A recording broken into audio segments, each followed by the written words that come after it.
In today's video, I want to give you the rundown on the Ordinary's Buffet Serum versus the Ordinary's Matrixyl Serum. My opinion, peptides are wonderful additions to a skincare routine, especially if you are targeting hydration and anti-aging. Peptides are short chains of amino acids that basically form the building blocks of your skin. Peptides are also shown to be collagen producers, which give your skin that youthful elasticity that we're all searching for. That hydration factor and the collagen production will help to reduce the look of fine lines and wrinkles in your skin. I will link to a video that I've already done on the Buffet Serum. Please keep in mind this is the second video I ever uploaded to YouTube. But essentially, the Buffet Serum is not a single ingredient serum like many of the Ordinary products are, but rather a serum that brings together many different things into one formulation so that you can get the benefit of multiple ingredients. And in this case, 11 amino acids, hyaluronic acid, probiotic complexes, and peptides, including matrixyl.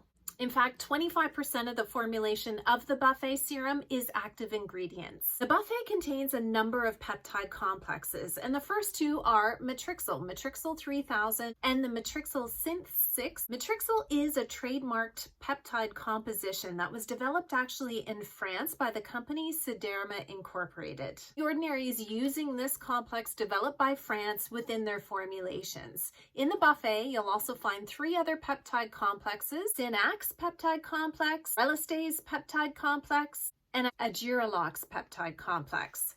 All of these are working to smooth out fine lines and wrinkles, increase collagen production within the skin. And you may be familiar with another video I've done on our Giralox, which is another peptide that's found within these complexes that really helps to reduce the look of dynamic fine lines and wrinkles. Dynamic fine lines and wrinkles are those that are caused by repetitive muscle movement in the face. I'll link that video for you as well, because our Giralox is touted as Botox in a bottle. Matrixyl serum is a 10% composition plus hyaluronic acid. It contains both the Matrixyl 3000 as well as the Matrixyl Synth 6. Hyaluronic acid in this formulation acts as a delivery system to bring those peptides right into the deeper layers of the skin. Essentially, the question boils down to what's better, the Buffet that has Matrixyl plus other peptide complexes, or the Matrixyl, which has a higher concentration of those Matrixyl complexes within its formulation. I have both serums here. This is the Matrixyl and this is the Buffet. The Matrixyl is in the 30 ml bottle. That's the only size it's available in at this point in time, and the cost for this one, $11.50 Canadian.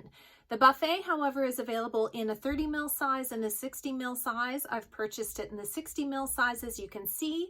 The 30 ml size, $14.80, whereas the 60 ml size is $28.10.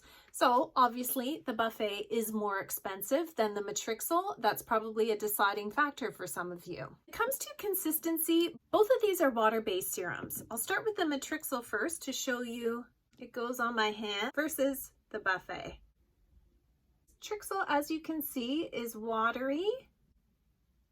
The Buffet, slightly thicker texture, I find anyway. Both are water-based serums, and their spreadability, I would say, is very similar. Both of them also dry to a bit of a tacky finish, but then that does dissipate on the skin.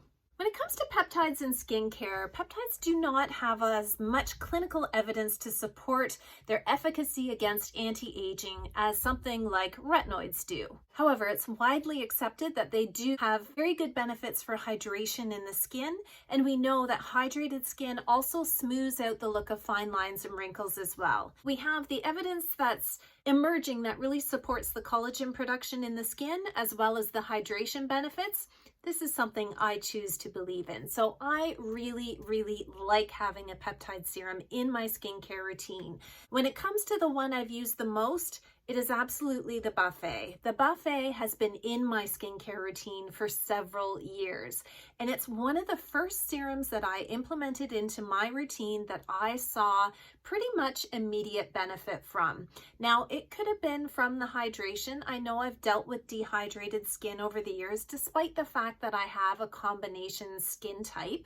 Even if your skin is oily, it doesn't mean that your skin is not dehydrated. So I believe that this really helped with my dehydrated skin at the time. When it comes to the Matrixyl, I've only been using this for, I'd say, about 8 months, so I don't have as much experience with this one, but I would say 8 months of using a product is pretty extensive for the purposes of a review. So I'm confident in giving you my honest opinion on both of these serums. One thing to note is that both of these products are not oil-free. For those of you who have very oily skin or reactive skin, that may have an issue with the oil in here. There's castor oil in both of these formulations. Personally, I have not had an issue with it, but for some people who might, another option for you might be the buffet with copper peptides.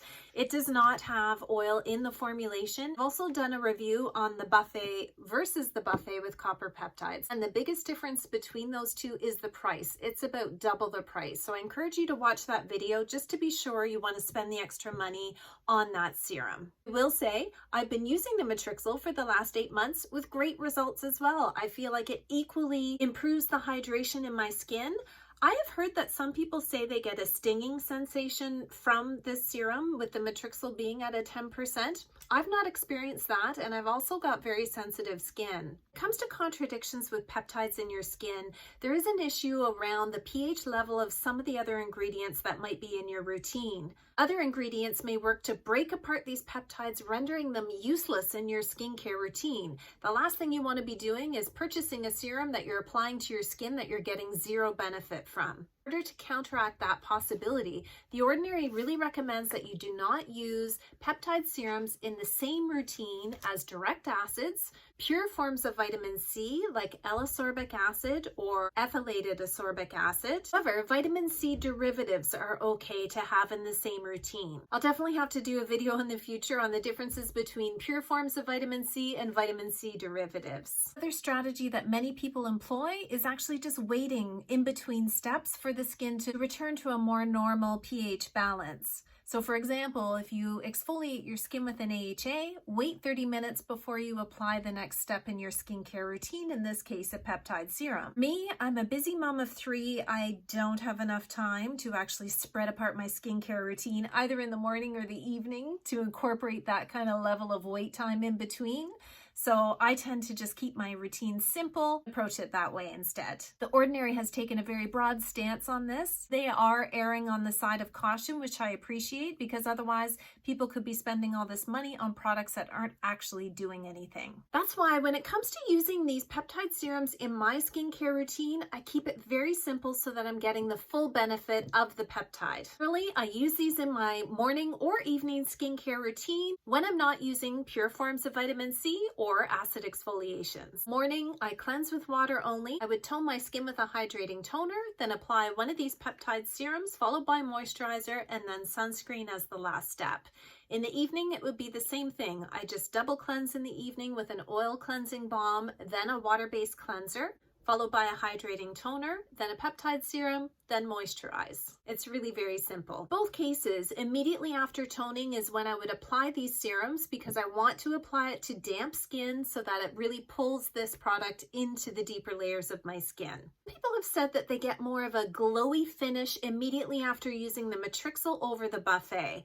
I have not had that experience myself. I find both of them really good at hydration. So for me, both of them give that same kind of dewy finish because it's plumping the look of my skin. So what to use?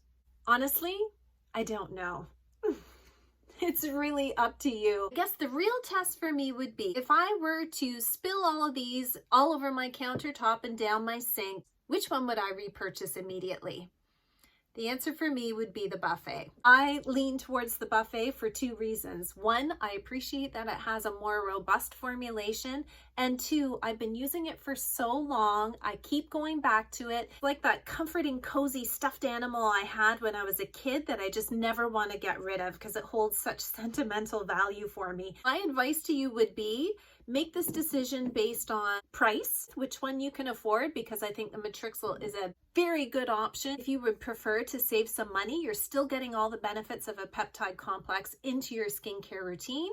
But personally, I would go with the buffet just from my own experience. I've seen such good results with it. And I'm a huge fan of the buffet with the copper peptides. It's an essential part of my skincare routine as well. For those of you with oily acne-prone skin, you may want to consider the copper peptides because of the lack of oil in the formulation. Speaking of hydration, you may like to watch my video on hydrating toners, so I'll link that for you here. If anti-aging's your thing, like it definitely is mine, you might want to watch my video on retinoids as well. Take care and have a fabulous day.